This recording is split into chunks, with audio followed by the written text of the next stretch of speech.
यहाँ पर जीवित आशा को बनाए रखने के लिए कौन सा कमर बांधना है? बोलिए जोर से। बुद्धि की कमर बांधना है। तो पहला क्या है? बुद्धि की कमर बांधना। जीवित आशा को बनाए रखने के लिए बुद्धि की कमर बांधना है। बुद्धि की कमर बांधना। हालेलुया। तो भाई राइटिंग वगैरह नहीं बनता। जीवित आशा को बनाए रखने के लिए जो पहला काम है वो क्या करना है? बुद्धि की कमर बांधना। बताऊंगा मैं कैसे बुद्धि की कमर बांधेंगे। और सचेत रहकर। दूसरा क्या है? सचेत क्या करना पड़ेगा आपको? सचेत रहना।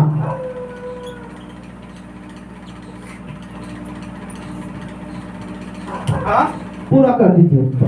और सचेत रहकर उस अनुग्रह की पूरी आशा रखो। हालेलुया। वही जीवित आशा को बनाए रखो जिसके लिए यीशु मसीह ने अपने प्राण को दे दिया, ताकि आपकी आशा जीवित आशा में बनी रहे, ताकि आप प्रभु यीशु मसीह के मार्ग में रहे, ताकि आप आशीषों के भंडार में बैठे रहे, ताकि आप यीशु मसीह के मार्ग में चलते रहे। उसके लिए आपको क्या करना पड़ेगा? दो काम। पहला काम बुद्धि की और दूसरा काम ये दो काम। हालेलुया। कितना काम? सिर्फ दो काम। ज्यादा कठिन काम है क्या? बहुत सारा काम है क्या? सिर्फ कितना काम है? दो काम। ये दो काम को हमको करते रहना है। आइए प्रार्थना करें। खुदावंद परमेश्वर, बुद्धि की कमर बांधना क्या है प्रभु, और सचेत हम कैसे रहे प्रभु? हमको तो ऐसे लगता है संसार में रहते कि हम हमेशा सतर्क हैं, सावधान हैं, लेकिन प्रभु तू अपने वचन से बता कि तू हमें क्या कहना चाहता। प्रभु हम इसको कैसे जाने कि बुद्धि का कमर बांधना क्या है? कमर बांधना हम कई बार सुने हैं, तैयार रहना या तैयार होना को कमर बांधना कहते हैं। सचेत होना या सावधान रहना को, सावधान रहना को सचेत रहना कहते हैं। लेकिन प्रभु तेरी बातें बहुत ही गहराई की है। एक एक शब्द, एक एक वाक्य, एक एक अक्षर पृथ्वी से भी ज्यादा गहरा है और स्वर्ग से भी ज्यादा ऊंचा। और हम तो मूर्ख अनाड़ी है, हम कैसे जानेंगे तो? इसलिए अपने दास के द्वारा तू प्रकट कर, अपने दास को इस्तेमाल कर कि वो बुद्धि की कमर बांधना और सचेत रहना को भली भांति तेरे वचन से, तेरे सामर्थ्य से, तेरे द्वारा यीशु मसीह बताने पाए और तेरे नाम की महिमा। इन सब बातों में तेरी महिमा, नाम तेरा, काम तेरा, महिमा तेरा होने पाए। यीशु अपने दास को इस्तेमाल कर। यीशु मसीह ये भवन तेरा है, ये लोग तेरे हैं। यीशु मसीह के नाम से मांगते पिता, सुनो दया से ग्रहण कर। हालेलुया। तो आज हम कितनी बातों को जानेंगे? कितनी बातों को जानेंगे? दो बातों को, कि बुद्धि की कमर बांधना क्या है और सचेत रहना क्या है। ठीक, हालेलुया। पहले आते हैं बुद्धि की कमर बांधना।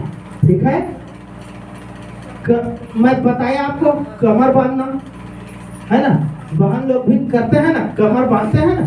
हालेलुया, बांधते हैं ना भाई। कोई काम करना है तो यहाँ पर आता है, आप कमर बांधते हैं, मैं भी कमर बांधता हूँ। हालेलुया। कोई काम को करना, जैसे मैं आपके सामने आया हूँ तो कमर बांध के आया हूँ। कमर बांधना किस बात को बताता है? तैयारी। हालेलुया। और यदि कमर ढीला है तो हम वैसा काम नहीं कर पाएंगे, हमारा ध्यान उधर ही चले जाएगा। अरे खिसक न जाए, अरे कुछ हो न जाए। हालेलुया। ये होता है मेरे प्रियो। तो कौन सी चीज का कमर बांधना है? बुद्धि का। बुद्धि का। देखिए, प्रभु आपको बुद्धिमान होने के लिए मना नहीं करता। बुद्धिमान होना है कि नहीं? अपने चेलों को भेजा सेवकाई के लिए तो कहा, सांप के नाई चतुर और कबूतर के नाई भोले बनो। तो बुद्धि का कमर बांधना। चलिए, बुद्धि क्या है? बुद्धि का कमर कौन बांध सकता है? जो बुद्धिमान हो, है ना? नहीं, बुद्धिमान नहीं रहेगा तो कमर बांधेगा। अर्थात बुद्धिमान नहीं रहेगा तो इस संसार में देखिए लूट खसोट करने वाले बहुत सारे। सुबह की प्रार्थना में किसी ने बोला, भूल गया मैं, हाँ वो हमारी चंदा राय बहन, उनके चाचा या कौन है, तो बोले कि भैया ऐसा ऐसा लॉटरी फंसा है करके उसका 25-30 हजार रुपया, 4 लाख 3 लाख निकालने के बाद 75,000 और निकल। हालेलुया। कितना? 4 लाख रुपया। क्या किए? बोले आपके नाम से 60 लाख की लॉटरी फंस गई है। हालेलुया। आप एक काम करो, उसका टीडीएस पटाने के लिए, है ना भाई, आपके नाम से पैसा रिलीज होगा, 60 लाख रुपया आएगा भैया, तो उसका जो भी है टीडीएस टैक्स है ना, आप इतना पैसा इस अकाउंट नंबर में क्या कर दो, जमा कर दो। बोले भैया 60 लाख रुपया आ रहा है लॉटरी, तारे पाए हमारे पापा कभू देखे नहीं रहे, 60 लाख ला तो कभू सुने नहीं हवा। हालेलुया। ले भैया चल दे दे। बोले 50,000 जमा हमारे तरफ हुआ था। बोले शांति लाल देवांगन जी और मेरी माँ मेरे बाप जो है बैठे हुए हैं, आप जान सकते हैं, पर आपके इनाम की राशि बढ़ाकर 50 लाख से 65 लाख कर दी गई है। आपको अभी 20,000 रुपया और जमा करना पड़ेगा। अब उसके पास है नहीं, लेबर आदमी क्या करेगा, इसके पास गया कर्जा के लिए, उसके पास गया, उसके पास गया, बोला भैया 20,000 दे, मोल लाठी वहां से नो है गाँव, हाँ उसने ठगते, सरकारी पैसा है तुम जानो नहीं वो करके वो कहाँ चाहिए ऐसे कर देवे की नहीं। देखा तोरा सबसे पहले ठकार लिहा 3 तल्ला के मकान पर, अरे बाबा पुरखा में झोपड़ी में रहा था और केच मत तो संतुष्ट रहा। हालेलुया। ऐसा करते करते 60 से 65 हजार रुपए जमा करा दिए। ये बुद्धिमानी है? बुद्धिमानी है? फंसना मत, इसकी भी शिक्षा दी जाती है। यीशु मसीह कहता है बुद्धि की कमर बांधना है। जीवित आशा, वो आशा किसके ऊपर होना चाहिए? लॉटरी के पैसे पर? किसके पास इतना पैसा है जो आपको 10,000 रुपया लेके आपको 10 लाख का लॉटरी देगा? है किसी के पास? आशा यीशु मसीह पर रखो, जीवित आशा कि मेरा प्रभु मेरे जीवन में काम कर। मेहनत को, मेरे प्रियो, मेहनत को प्राथमिकता दो। जो व्यक्ति मेहनत को प्राथमिकता नहीं देता है वो व्यक्ति धोखा खाता। 2 रुपया लगा के 2 लाख कमाने वाला कोई भी सिस्टम नहीं। मेरा एक कॉन्टेस्ट है, मेरा एक सिगुफा है।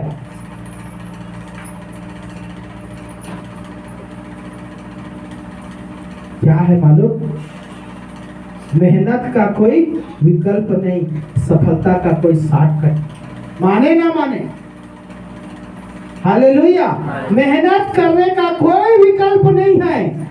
मेहनत करना है तो करना ही पड़ेगा, कीजिए मेहनत। और सफलता पाने का कोई शॉर्टकट नहीं है। 2 रुपये लगा के 2 लाख कमाऊंगा, 2,000 कमाऊंगा। जो ऐसा करते हैं, जो ऐसा सोचते हैं, बर्बाद हो जाते हैं। हमने देख लिया हमारे गांव में भी एक कई छतराम साव लागे कहा 3 तल्ला के मकान चाहिए, आज छोकरी में रहूंगा।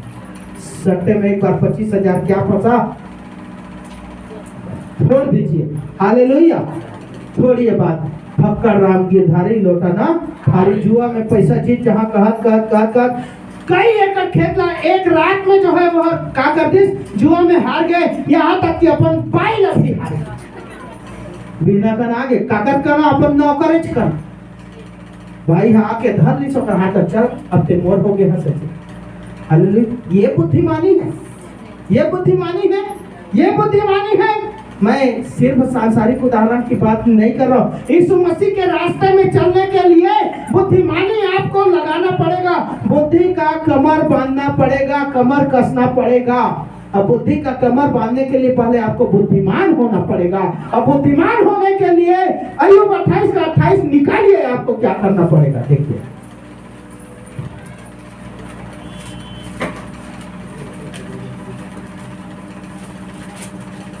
तब उसने मनुष्य से कहा, किसको कहा? आप कौन हैं? स्वर्गदूत हैं, राक्षस हैं, देवता हैं, क्या है आप? मनुष्य है ना, तो किसको कह रहा है? आपको कह रहा है ना, मुझको कह रहा है ना, आपको कह रहा है। देखिए, तब यहोवा ने, यीशु मसीह ने मनुष्य हमको कहा या मुझको कहा, हाँ देख देख, प्रभु का भय मानना यही बुद्धि है। अरे वाह रे बाबू, हालेलुया, क्या बात है। प्रभु कहता है कि मेरा भय मानना। बुद्धिमान बनना चाहते कि नहीं चाहते? कौन कौन चाहते बुद्धिमान बनना? मैं तो चाहता हूँ। संसार में ठग विद्या बहुत है। आपके अकाउंट से कब पैसा निकाल लेंगे नहीं मालूम आपको। बोलेंगे अकाउंट है तो ना लाख होना चाहते दीदी, लाख हो चाहिए भैया, तोर अकाउंट है लाख हो चाहिए, 2 दिन और चली तो फिर लाख हो चाहिए। मैं तोर बैंक से बोला था, यदि जिस बैंक में खाता है उसी बैंक से बोले होता, तो भैया कैसे करो? तो तोर अकाउंट नंबर न बता, और जो एटीएम के कार्ड है उसका नंबर न बता दे।